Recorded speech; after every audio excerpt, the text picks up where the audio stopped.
Então, vamos lá. Oi, boa tarde. Meu nome é Joyce, nós somos o grupo 4 e nós vamos falar um pouco sobre o racionalismo metodológico didático, a escola de Bauhaus. Walter Gropius nasceu em 1883 em Berlim, na Alemanha. Ele foi um arquiteto importantíssimo porque ele fundou a escola de Bauhaus, um símbolo que ficou marcado na propagação do estilo moderno no mundo. Suas obras eram contrárias à imitação e projetava ousadamente. Ele defendia também a beleza, mas principalmente a funcionalidade de suas obras. No Brasil, nós temos nomes importantes como Sérgio Bernardes, nascido no Rio de Janeiro em 1919. Ele foi um dos nomes do modernismo aqui no Brasil. Ele fazia muitas experimentações de materiais e métodos que eram considerados inovadores para a época. Nós temos também o Cláudio Bernardes. Ele é filho do Sérgio Bernardes, ele nasceu em 1999 no Rio de Janeiro. Ele valorizava os materiais em seu estado natural, buscando o conjunto entre a natureza e o artesanato e a conexão com o lugar. E, por fim, nós temos o Oswald Braga, um dos nomes mais importantes do modernismo em São Paulo. Ele nasceu em 1907 e realizou inúmeros projetos residenciais modernistas em São Paulo.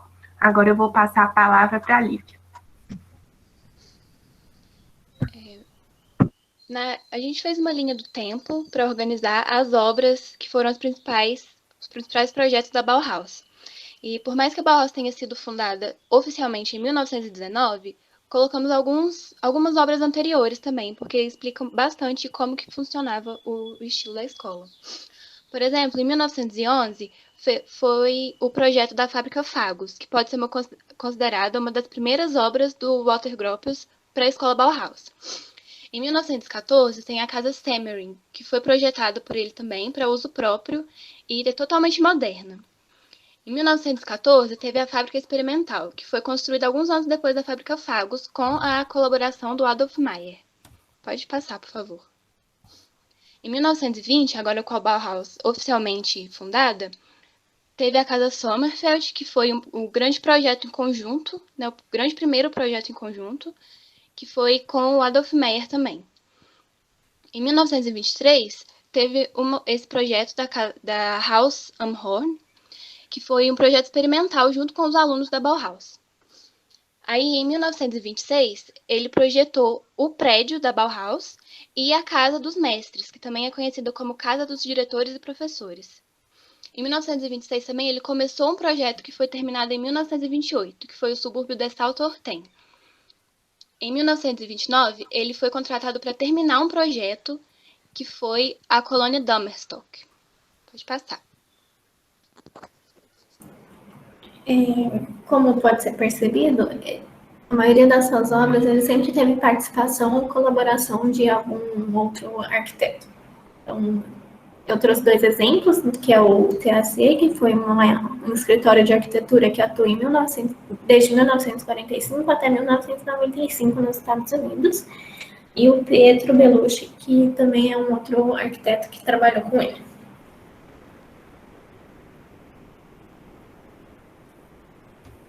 Em 1935, ele construiu a casa Ben Levy, porque é para o roteirista Ben Levy e para sua esposa, em Londres.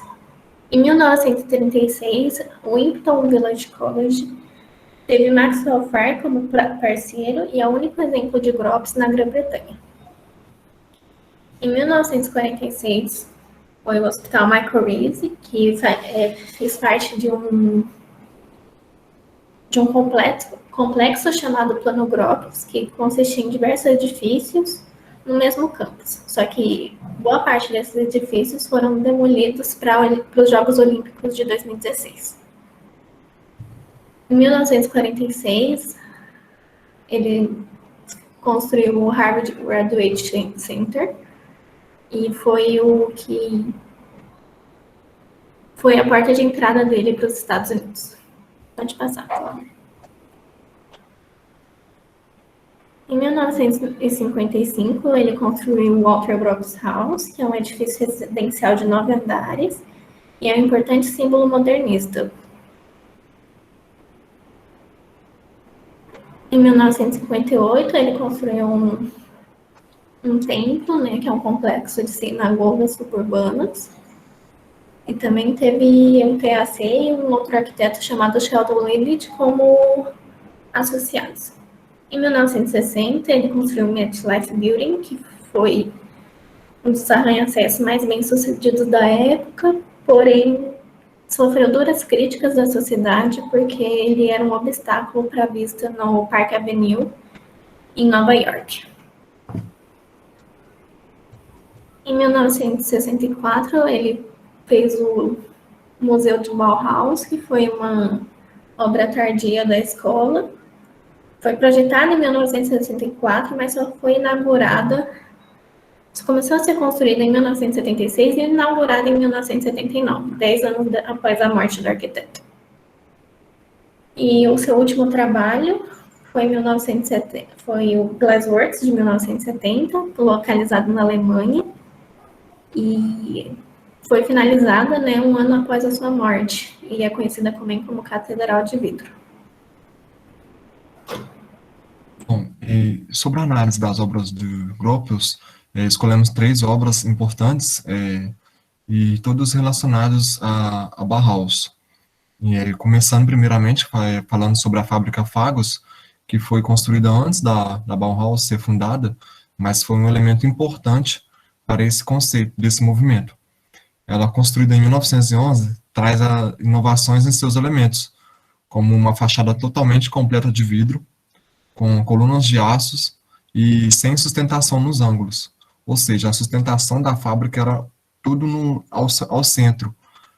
Os ângulos, através de imagens, você pode observar que não tinha sustentação de vigas, pilares, por exemplo.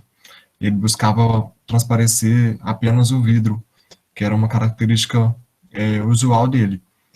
E ele buscava, então, um equilíbrio, quer dizer, ele buscava tirar o equilíbrio, né, da construção dos elementos horizontais e verticais. Ele buscou valorizar, então, os elementos horizontais. E assim, ele queria que as construções fossem adaptadas às dinâmicas sociais e culturais que estavam em mudanças. Nessa fachada de vidro, buscava melhorar a indústria através de aumento da luz solar, o ar fresco, e também satisfazer os trabalhadores, que consequentemente aumentaria a produção por conta das melhores condições de trabalho, através dessa relação do interno com o externo e vice-versa. Ela é composta por vários edifícios, e cada um tinha sua determinada função. E ele era bem ousado, e a modernização dele, ao utilizar a estrutura de concreto armado no interior, e deixar as fachadas somente de vidro, dando aquele design interessante e inovador para a época. Essa obra visava um novo método, a dialética, pois Argon queria com que essas fachadas houvessem as trocas, como mencionado, na relação entre dois ambientes, internos e externos. Algo que não ficasse estático, mas permitisse mudança também. E assim beneficiava o bem-estar social dos funcionários e, consequentemente, aumentaria a produção. Atualmente, ela é um patrimônio mundial da Unesco e recebe visitas e busca preservar também as características e detalhes da obra de Gropius, que deu início à Bauhaus, claro. E falando então da Bauhaus, é um prédio que era uma escola democrática, tinha como foco e pesquisa em conjunto com professores e alunos, o objetivo de ser funcional e autodeterminante, mas também era definido como um manifesto construído. Ela foi concluída em 1925, inserida no espaço urbano que transpunha a rua, exibindo para o seu exterior as paredes esvidaçadas, para satisfazer as necessidades instintivas de Gropius. A estrutura, então, era composta por 2 corpos, ligados por uma passarela. Abaixo dessa passarela ficava uma rua, e acima dessa passarela, com 2 pavimentos, continha a escola técnica, laboratório. A outra parte tinha os dormitórios, refeitórios, sala de reuniões, estúdios, e ao redor tinha pequenas casas dos docentes. o edifício buscava unir a arte, a pintura e a escultura. E tanto que na planta, o Gropius busca separar o lado teórico e o lado prático. Vemos a separação, então, por uma rua. Sua fachada é definida pelo interior, com o vidro dando sensação de liberdade, esclarecimento, pensamento, pensando exatamente para promover o que Gropius valorizava, que era a relação do interior com o exterior. É bem semelhante com as características da fábrica, na sua horizontalidade, acesso aberto, o interior claro e a integração do edifício com o contexto urbano à sua volta. Os elementos estruturais ficam expostos, seguindo a linha da arquitetura moderna, e observava-se então as vigas apoiando nos pilares, e Gropius também valorizou outra situação, que eram diversas entradas nesse prédio, pois ele mesmo valorizava que os edifícios pudessem ser como receptáculos de fluxo de vida. O edifício, então, se destacava na cidade, diante da sua luminosidade intensa à noite, e atraía, então, olhares do outro lado, e dizemos, então, que essa obra tinha uma importância social muito grande, que era trazer e inserir a sociedade ao cotidiano da arte, e fazer com que houvesse uma formação de profissionais que se integrassem socialmente, dando seguimentos aos ideais de Gropius, defendendo a boa comunicação entre a arte e a sociedade. Já que a base desse edifício, o espaço desse edifício, tinha como base a integração, onde os seus presentes discutiam e desenvolviam a arte e um espírito criativo. Atualmente, o local funciona como uma faculdade e também um local de visita para estudantes e pessoas que queiram vivenciar as relíquias deixadas pelo movimento de seus projetores. Abaixo a gente tem um croquis, a gente pode observar então a rua, os dois pavimentos, o pavimento onde tem a habitação, os auditórios, os escritórios, e a vista é em formato de hélice de avião. A vista superior a gente pode observar o que Argan citou em seu livro, que tinha uma vista em formato de hélice de avião. A gente observa então as paredes envidraçadas, na ala educacional, refeitórios, e também a passarela, como dito, com os pavimentos, assinos que tinha a escola técnica e tudo mais. E, por fim, as casas dos diretores e professores, a casa dos mestres. A casa foi a primeira experiência concreta de Gropius no terreno urbanístico. O primeiro passo em direção ao subsequente estudo de habitações típicas. Ele tinha a intenção de construir o edifício com elementos pré-fabricados, mas devido aos poucos recursos técnicos da época, sua ideia foi parcialmente realizada. O objetivo dessa ideia era simplificar as construções e acelerar as mesmas, já que, para definir o molde, facilitaria o processo construtivo. A gente observa, então, um detalhe dessa obra, é que a janela e as paredes, o elemento principal dessa obra se trata de um cubismo, e as paredes e as janelas estão rentes, as janelas desfocadas, que tinham a intenção de não deixar o interior ser visualizado. E, atualmente, a casa se encontra aberta para visitantes. Ela passou por restaurações, possibilita agora os visitantes experimentar as ideias dos mestres da Bauhaus. Outro elemento importante também, nessa época, é a iniciação do balanço também. A gente observa na imagem abaixo a relação do balanço, que é essa parte da casa sem uma sustentação.